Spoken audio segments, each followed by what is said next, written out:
नमस्कार बच्चों, स्वागत है आपके अपने YouTube चैनल दीक्षा क्लासेस स्टडी में। तो बच्चों आज हम हिस्ट्री के सेकेंड पार्ट के ऑल VVI ऑब्जेक्टिव क्वेश्चन का चर्चा करेंगे। तो आप सभी वीडियो को लास्ट तक देखिएगा और एक सेकेंड भी स्किप नहीं कीजिएगा, नहीं तो आपको समझ में नहीं आएगा। और इसके कुल VVI ऑब्जेक्टिव क्वेश्चन का चर्चा कर लेते हैं इस वीडियो में।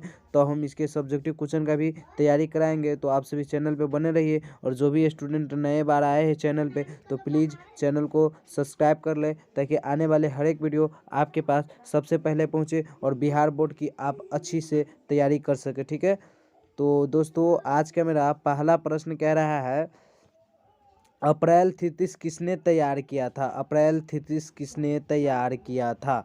ए में है लेनिन, बी में है स्टालिन, सी में है नेपोलियन और डी में है इनमें से कोई नहीं। तो इसका राइट आंसर हो जाएगा ए लेनिन ने। ठीक है, अप्रैल 33 किसने तैयार किया था? तो लेनिन ने तैयार किया था। ठीक, तो आज का मेरा दूसरा प्रश्न कह रहा है, प्रथम इंटरनेशनल की बैठक कहाँ हुई? प्रथम इंटरनेशनल की बैठक कहाँ हुई?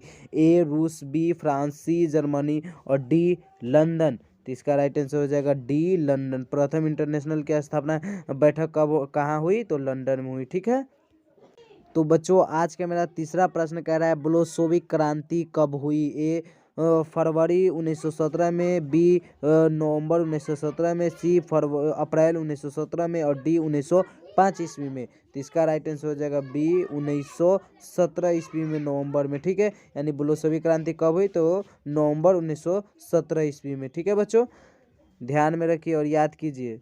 तो बच्चों आज का मेरा चौथा प्रश्न कर रहा है, माँ उपन्यास के लेखक है। माँ उपन्यास के लेखक है ए प्लेखानोव, बी टॉलस्टॉय, सी गोर्की और डी इनमें से कोई नहीं।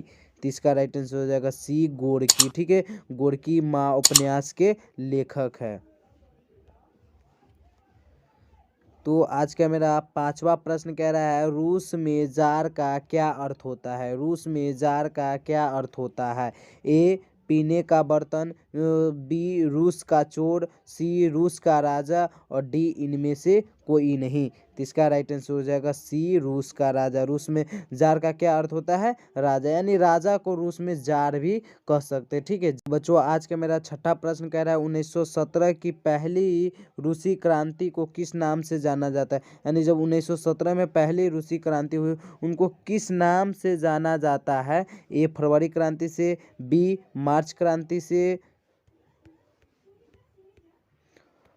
और सी में है जनवरी क्रांति से और डी में है अक्टूबर क्रांति। तो इसका राइट आंसर हो जाएगा बच्चों ए फरवरी क्रांति। यानी 1917 में जो पहली रूसी क्रांति हुई उनको किस नाम से जाना जाता है? फरवरी क्रांति के नाम से। ठीक है, तो बच्चों आज का मेरा सातवां प्रश्न कह रहा है, 1917 की रूसी क्रांति का तत्कालिक कारण क्या था? यानी 1917 में जो रूसी क्रांति हुई उसका तत्कालिक कारण क्या था? ए जार का निरंकुश शासन, बी किसानों का असंतोष, सी राष्ट्रपुतिन की भूमिका और डी प्रथम विश्व युद्ध में रूस की पराजय। तो इसका राइट आंसर हो जाएगा डी प्रथम विश्व युद्ध में रूस की पराजय।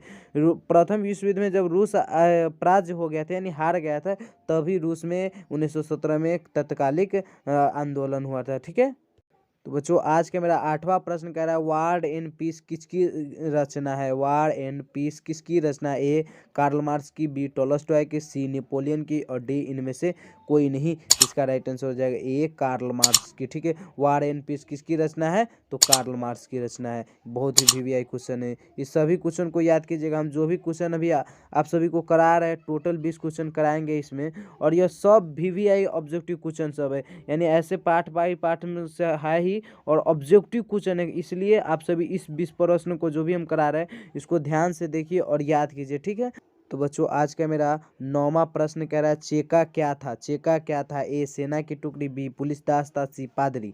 तो इसका राइट आंसर हो जाएगा बी पुलिस दास्ता। चेका क्या था? पुलिस दास्ता। ऐसे भी प्रश्न रहेगा, चेका एक प्रकार का क्या है? तो आंसर में लगेंगे पुलिस दास्ता है। ठीक है बच्चों, आज का मेरा 10वां प्रश्न का है, लेनिन का जन्म कब हुआ? लेनिन का जन्म कब हुआ? ए 10 अप्रैल 1870 ईस्वी, बी 10 मई 1827 ईस्वी, सी 10 जून 1870 ईस्वी और डी में 21 जनवरी 1924 ईस्वी को। तो दोस्तों इसका राइट आंसर हो जाएगा ए 10 अप्रैल 1870 ईस्वी को लेनिन का जन्म हुआ। लेनिन का जन्म कब हुआ? 10 अप्रैल 1870 ईस्वी को। ठीक है, तो बच्चों आज का मेरा 11वां प्रश्न कह रहा है लेनिन की मृत्यु कब हुई? लेनिन की मृत्यु कब हुई? ए 22 फरवरी 1924 ईस्वी को, बी 14 जनवरी 1924 ईस्वी को, सी 21 जनवरी 1924 ईस्वी को और डी 12 फरवरी 1950 ईस्वी को। तो इसका राइट आंसर हो जाएगा सी 21 जनवरी 1924 ईस्वी को लेनिन की मृत्यु हो गई। ठीक है, तो आज का मेरा 12वां प्रश्न कह रहा है कार्ल मार्क्स का जन्म हुआ था, यानी कार्ल मार्क्स का जन्म कहाँ हुआ था? A England, B Germany. तो इसका राइट आंसर हो जाएगा बी जर्मनी में। कार्ल मार्क्स का जन्म कहाँ हुआ था? तो जर्मनी में हुआ था। ठीक है, तो बच्चों आज का मेरा 13वां प्रश्न कह रहा है विश्व में साम्यवादी शासन की स्थापना सर्वप्रथम किस देश में? यानी विश्व में साम्यवादी शासन की स्थापना सर्वप्रथम किस देश में? ए जर्मनी, बी रूस, सी पोलैंड और डी भारत। तो इसका राइट आंसर हो जाएगा बी रूस में। यानी साम्यवादी शासन की स्थापना सर्वप्रथम किस देश में हुई? तो रूस देश में हुआ। ठीक है, तो बच्चों आज का मेरा 14वां प्रश्न कह रहा है रूस में नई आर्थिक नीति की स्थापना शुरुआत किसने की? यानी 14वां प्रश्न कह रहा है रूस में नई आर्थिक नीति की शुरुआत किसने की? ए नेपोलियन, बी स्टालिन, सी लेनिन और डी केरेंस्की। तो इसका राइट आंसर हो जाएगा सी लेनिन होगा। ठीक है, लेनिन लिखा गया है, लेनिन होगा। और इसको नई आर्थिक नीति को नेप भी कहते हैं। ठीक है, NEP। अगर रहेगा नेप की शुरुआत किसने की तो वहाँ पर भी लगाएंगे लेनिन ने। ठीक है, समझते जाइए। और चैनल पे आप नए बार है तो प्लीज़ चैनल को सब्सक्राइब कर लीजिए। ठीक है, ताकि आपकी तैयारी अच्छी हो सके। और आप हमारे व्हाट्सएप ग्रुप से तैयारी करना चाहते हैं तो डिस्क्रिप्शन में लिंक है, आप व्हाट्सएप ग्रुप से जुड़ जाइए उस लिंक से और तैयारी कीजिए। ठीक है, PDF के साथ। तो बच्चों 15वां प्रश्न कह रहा है साम्यवादी घोषणा पत्र के लेखक थे। साम्यवादी घोषणा पत्र के लेखक कौन थे? ए में है लियो टोल्स्टॉय, बी में है नेपोलियन बोनापार्ट और सी में है कार्ल मार्क्स और डी में है इनमें से कोई नहीं। तो इसका राइट आंसर हो जाएगा सी कार्ल मार्क्स। साम्यवादी घोषणा पत्र के लेखक कौन है? तो कार्ल मार्क्स के लेखक। तो बच्चों आज का मेरा 16वां प्रश्न कह रहा है साम्यवादी शासन का पहला प्रयोग कहाँ हुआ? साम्यवादी शासन का पहला प्रयोग कहाँ हुआ? ए जर्मनी, बी रूस, सी बांग्लादेश और डी क्यूबा। तो इसका भी राइट आंसर हो जाएगा बी रूस में। साम्यवादी शासन का पहला प्रयोग कहाँ हुआ? तो रूस में हुआ। ठीक है, आज का मेरा 17वां प्रश्न कह रहा है नवंबर 1917 की रूसी क्रांति के बाद स्थापित सरकार का प्रधान कौन था? यानी नवंबर 1917 के बाद जो रूस में का क्रांति हुआ उसके बाद स्थापित सरकार कौन बना? ए स्टालिन, बी लेनिन, सी प्लेखानोव और डी इनमें से कोई नहीं। तो इसका राइट आंसर हो जाएगा डी बी लेनिन। ठीक है, नवंबर 1917 के बाद स्थापित सरकार कौन बना? तो लेनिन बना। ठीक है, रूस का।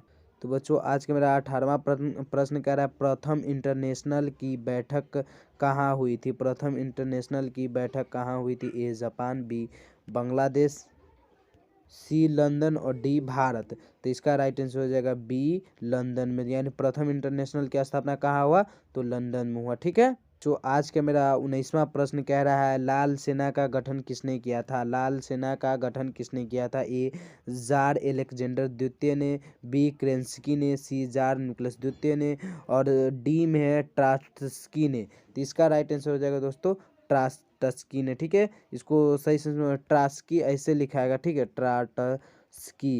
यानी लाल सेना का गठन किसने किया था? तो ट्रात्स्की ने किया गया था। ठीक है, ये टाइपिंग करने में गलती हुआ है। ठीक, तो बच्चों आज का मेरा 20वां और अंतिम प्रश्न कह रहा है रूस की बोल्शेविक क्रांति का नेतृत्व किसने किया? रूस की बोल्शेविक क्रांति का नेतृत्व किसने किया? ए स्टालिन, बी लेनिन, सी स्टालिन द्वितीय और डी इनमें से कोई नहीं। तो इसका राइट आंसर हो जाएगा बी लेनिन ने। रूस की बोल्शेविक क्रांति का नेतृत्व किसने किया? तो लेनिन ने किया। मिलते हैं फिर एक अगले वीडियो में। जब तक के लिए जय हिंद, जय भारत। और चैनल को सब्सक्राइब नहीं किए तो प्लीज़ सभी बच्चे चैनल को सब्सक्राइब कर ले। धन्यवाद।